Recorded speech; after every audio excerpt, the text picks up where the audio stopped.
Quando diz guardar no coração, é como Davi disse: guardei a tua palavra no meu coração para não pecar contra ti. Esse meu coração quer dizer no meu entendimento, quer dizer mais profundo que isso, quer dizer no meu espírito. Porque a palavra, quando nós ouvimos, ela vai para a alma. Mas ela não pode ficar só aí. Você tem que compreender essa palavra, você tem que orar, pedir a Deus revelação dessa palavra, para que ela vá ao espírito. Aí sim, você terá a revelação dessa palavra, e ela ficará guardada realmente, lá no seu íntimo. E nunca mais você esquecerá, porque ela fará ali o que agrada ao Senhor.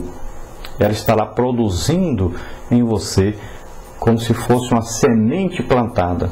Ela vai produzir e vai crescer uma árvore frondosa que vai produzir frutos, que vai abençoar as outras pessoas.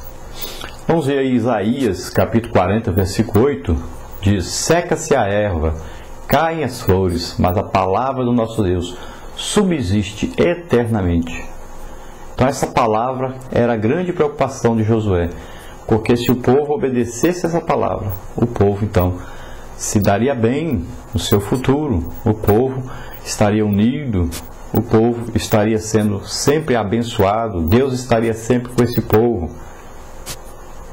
Então era preciso, principalmente agora, preservar esta palavra guardada, não apenas em tábuas de pedra, mas nas tábuas de carne do coração de cada um. Isso é a grande necessidade. E Josué então tinha essa grande preocupação.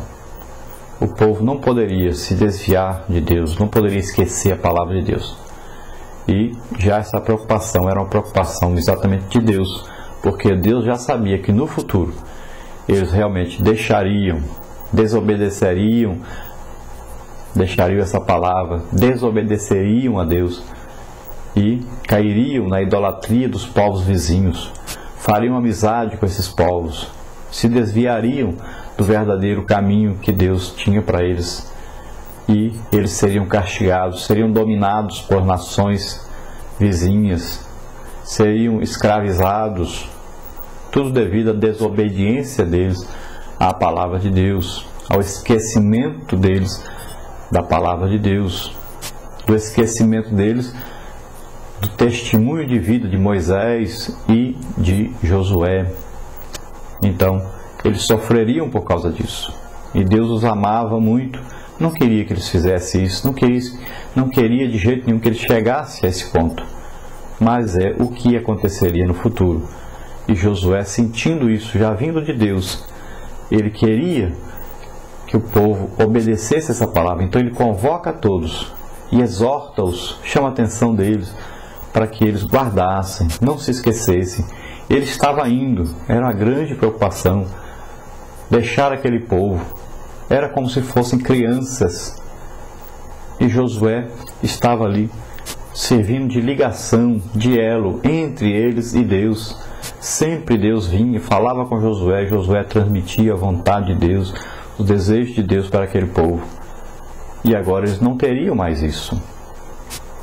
Mais para frente, nós vamos ver que o sobrinho de Josué, casado com Axa, a filha de Josué, foi um dos juízes que viriam a governar aquele povo.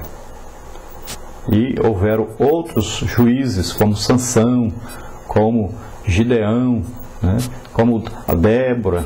Então vieram aí outros juízes que vieram ajudar Israel a se voltar para Deus, porque daí para frente, todas as vezes, eles se desviavam então de Deus, iam para a idolatria, sofriam, os povos vizinhos vinham e escravizavam eles, tiravam as riquezas que eles tinham, as plantações, e aí eles clamavam a Deus, e Deus levantava um juiz para ajudá-los, e vencia os inimigos, e voltavam para o livro do Senhor, para a lei do Senhor. Deus os abençoava, mas daí a pouco voltavam para a idolatria de novo, e acontecia tudo de novo. Deus levantava outro juiz, e assim foi. No tempo dos reis, a mesma coisa. Vinham os reis que eram idólatras, vinham outros reis que eram fiéis à palavra de Deus, e assim eles iam sendo amaldiçoados, depois abençoados. depois voltavam ao pecado, Deus os repreendia, deixava que os inimigos os dominassem, eles sofriam e eles voltavam a clamar a Deus, e Deus realmente perdoava-os e abençoava-os, mandava outro líder, e assim foi toda a história. Eles nunca chegaram a possuir toda a terra que Deus havia lhes prometido. Só vai acontecer isso no milênio. Sempre sofreram. Aprenderam a lição de não voltar à idolatria. Em sua grande maioria, hoje, eles detestam qualquer tipo de ídolo. Mas não é suficiente, porque eles não guardam a palavra de Deus, não praticam essa palavra de Deus e nunca aceitaram que o Messias prometido, Jesus Cristo, veio. E eles só vão acreditar quando forem cercados pelos exércitos inimigos, quando estiverem todos à beira da morte, que vão clamar a Deus, e o próprio Jesus virá sobre Jerusalém, descerá ali, e eles então verão aquele a quem traspassaram, verão aquele a quem condenaram à morte, morte de cruz. Então saberão que realmente o Messias havia vindo, e aquele ali é o Messias, é o Filho de Deus, é Jesus Cristo. E eles começarão então a receberem as bênçãos de Deus, o remanescente, aquele que estiver vivo, vai passar para o milênio. Durante 1000 anos Jesus estará governando sobre eles, e então a terra que pertence a eles será deles realmente. E eles verão quantas maravilhas Deus havia prometido para eles, e eles nunca receberam. Seus pais nunca receberam, porque foram rebeldes, porque foram desobedientes, porque não tiveram temor de Deus. Então a grande exortação de Josué aí, ela se divide aí em 4 partes.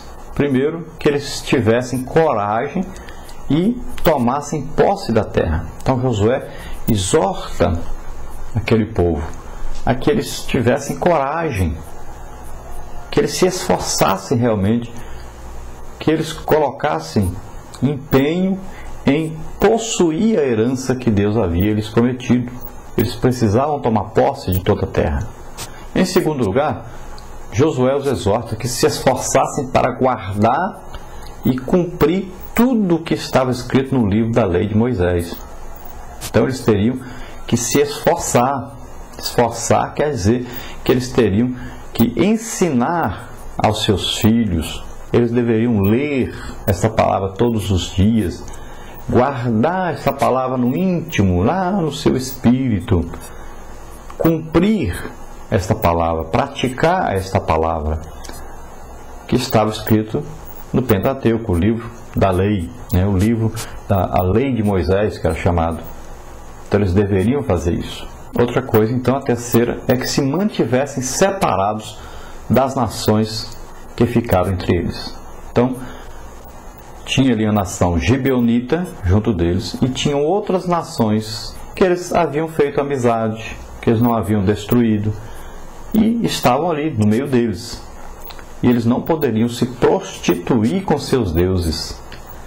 Eles não poderiam fazer as mesmas coisas que eles faziam, se vestir como eles vestiam, falar como falavam, se comportar como se comportavam. Eles tinham que ser diferentes. Eles foram chamados por Deus, separados para uso exclusivo de Deus. Eles tinham leis diferentes. Os israelitas tinham leis diferentes, costumes diferentes, tinham um modo de viver completamente diferente dos povos que viviam, alguns entre eles e outros à sua volta. E eles tinham que ser fiéis ao que Deus disse para eles fazerem, o que Deus orientou para eles fazerem. Em tudo eles deveriam sempre obedecer a Deus e não se misturar com aqueles povos e praticar as mesmas coisas que eles praticavam.